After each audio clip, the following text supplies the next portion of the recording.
This is the Momentum Podcast.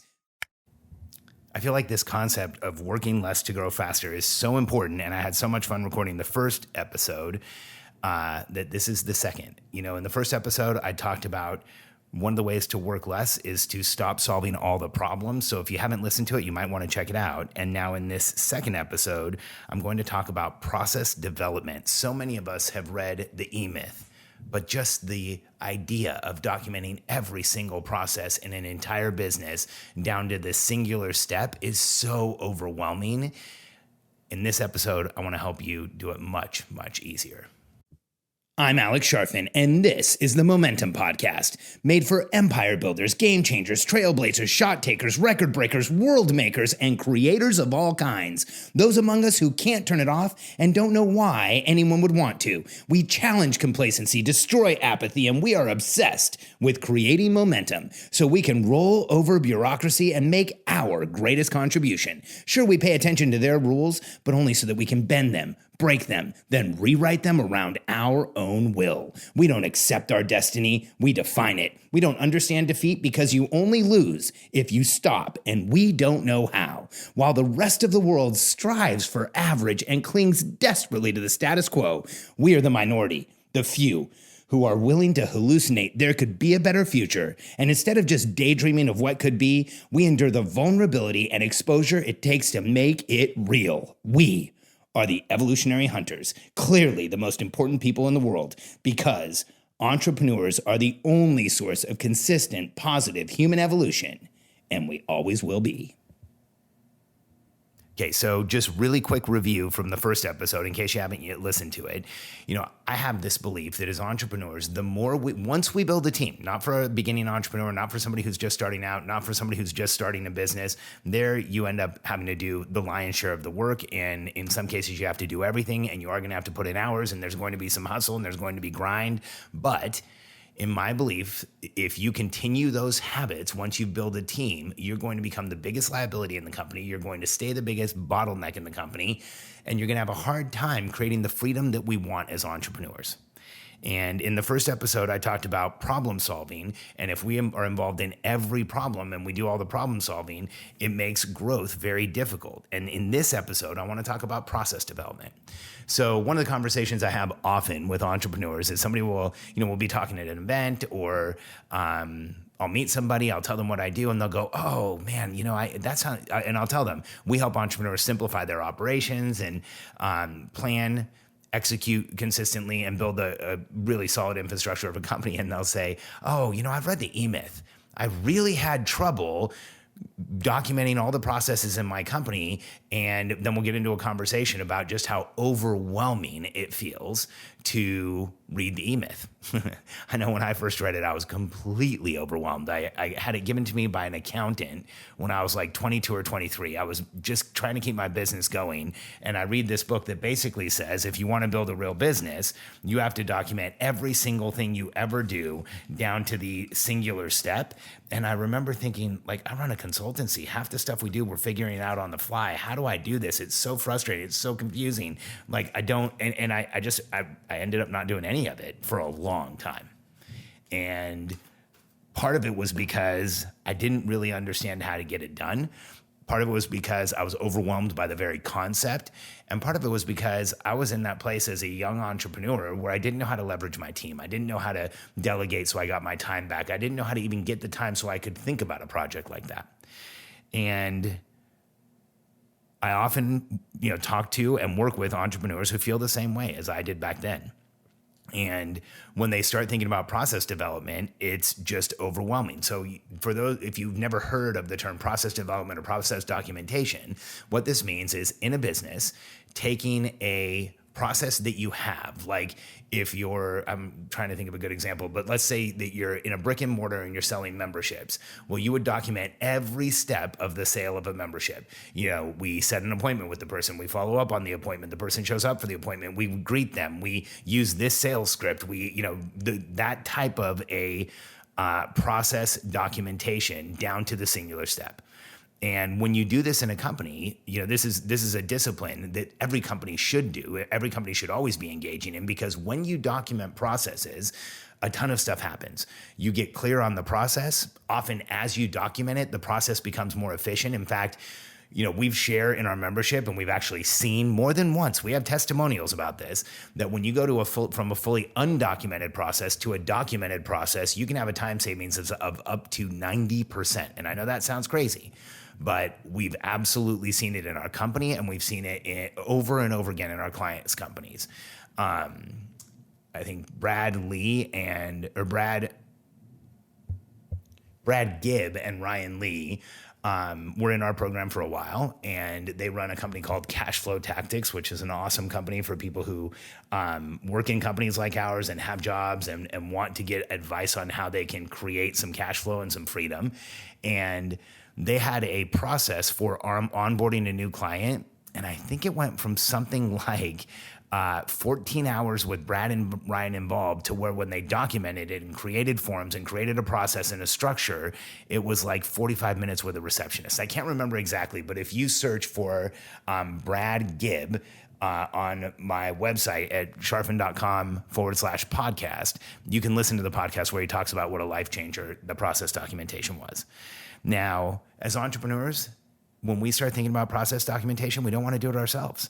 And one of the things that, working less so that we can grow faster is when we put strategies in place so we don't have to do everything ourselves. So let me share with you the process development process strategy, the step-by-step that I have in my company and that we train our clients to do. It cuts process development to a fraction of the time for someone like you or me, but it also ensures that there's a way to get all of the processes documented in the company without us having to do it. So when there's a process in our company that we want to document, I can think of one of the last ones that we did was how we take these podcast episodes and we develop content out of them. So the podcast becomes other content within the company, and we had some really specific things that we wanted to do, and there wasn't a process document. So what I do, and I'll take you through the process, I either shoot a Loom video, Loom. If you've never used Loom, it's fantastic. It just allows you to record your desktop. It allows you to be on video. You can shoot a quick link or quick video, gives you a link. You can send it to somebody, they can watch it, and you know when they watched it. So it's a great product. And I either shoot one of those videos or I have a one-on-one meeting with somebody and I explain what I want the process to do to them. To do, and I explain it to them. And then I ask them to ask me questions. And I let them interview me on the process. Like, what are the details that I want? What are the things that are important to me? What are the things that I want to make sure don't happen? Is there any things that I want to make sure do happen? Like, what is everything that process needs? And then that's the first step. Shoot the video or have the meeting. And if I shoot the video, I make sure I get follow-up questions. Second step is I have them document the process. And we use flowcharts, and there's a ton of flowchart software out there. We use Lucidchart. There's other ones that you can use. And we have the team member document on a step-by-step in a flowchart the process that I described in the video where we had the meeting or we had a meeting, and then they asked me questions. Then I go through the process. And I either do that with them in person. If it's extensive, I do it with them in person so they can explain things to me. If it's more simple, I might just do it, by myself and then shoot a Loom video with feedback. So I always make sure I go through it. And even if it's 100%, I just make sure that they get the feedback that it's 100%. Most of the time, I either have questions, I might see someplace where the process isn't clear, or I might want something to be clarified or changed. And so I'll do that in person or on a Loom video. And then I have them update the process again. And then we test it. We use it.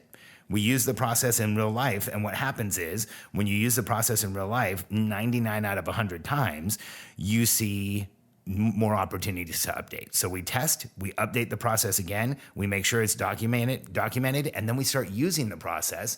And as needed, the person who's in charge of it will update it. And if they feel like there's a material change to the outcomes, they'll share it with me.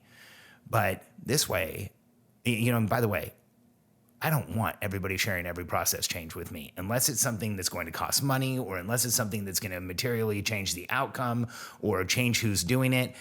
Even in some cases, if it changes who's doing it, I don't really feel like I need to be involved.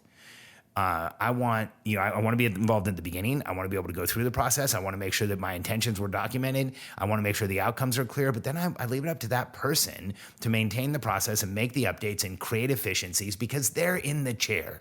I can't possibly pretend to see everything they're seeing if they're the one who's creating this outcome. And so they update the process as necessary. We make sure that it's fully documented. And then if we ever get to a place where we feel like something's getting too heavy, too difficult, it's involving too many people, we might overhaul the entire process. And really, it kind of starts with what we're doing here. You know, I might not shoot a Loom video or have a meeting over an initial overhaul, or I'll meet with the person to help them clarify what they want to overhaul. And then they document it, then we go through it, then we do the feedback, then we test it, then we update it, and then we update the process as necessary again.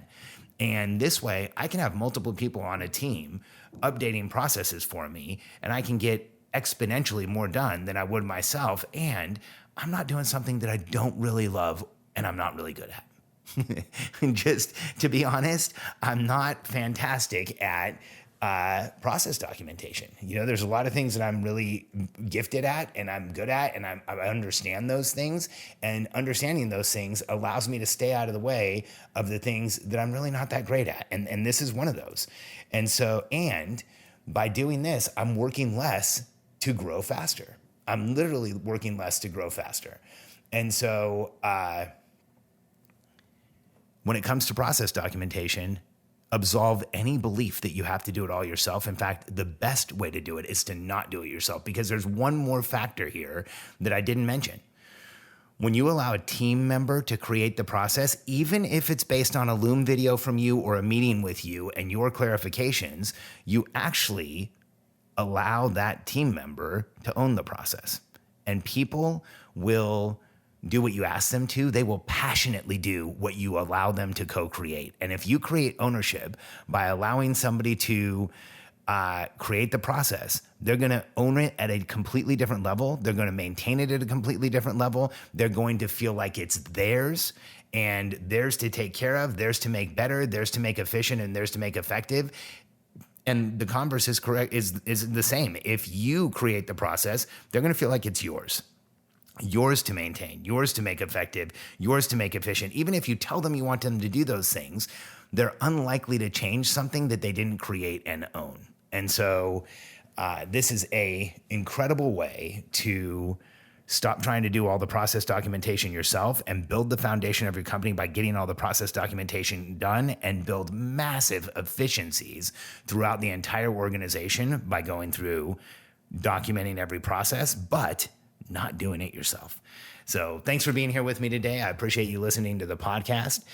If you know an entrepreneur who needs to hear this, take a second right now, copy the link and send it to them. And if you'd like to jump on a call with a member of our team to find out how we can help you simplify your operations and create efficiencies throughout your organization and stop being the biggest bottleneck, go to simpleoperations.com. We've helped a ton of companies go from the high 6 figures to 7 figures, and we're one of the few coaching organizations out there that has helped a ton of companies go from 7 to 8. So if that's where you're going and you want to be able to have a life at the same time, go to simpleoperations.com. We'd love to talk to you.